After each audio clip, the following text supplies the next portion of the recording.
What's going on, everybody? So remember how I told you Canada's way past its peak and it's only going downhill from here, and their number one priority to take the last vestige of Canadian wealth, and the last vestige of Canadian wealth is Canadian home ownership? Well, check this out. I'm going to give you a few statistics. Number one, rental properties have now hit an all-time record high in Canada versus home ownership. Number two, rental prices have now hit an all-time high of over $2,000 an average per month for rent.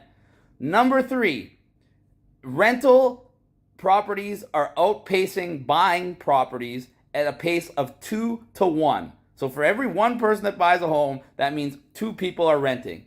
All of these signs are pointing to the fact that home ownership is 100% unaffordable. Up to 90% of Gen Zs will now never be able to afford a home. So within the next 10 to 15 years, as the older people die off and they have to use reverse mortgages because their pensions won't keep up, you're going to see less and less and less people own homes. And within 15 to 20 years, home ownership is going to be maybe for the top 5% of Canadians, while everybody else is going to be a renter. And what does that mean? That means that you're never going to be able to accumulate wealth. You're never going to be able to pass anything on to your children, and you're going to be far more dependent on the government so they can use UBI, digital identity, digital currency, and all those other wonderful things like mandatory vaccinations and everything else to keep you completely under control. So when I tell you there's no future in Canada, maybe you should fucking listen.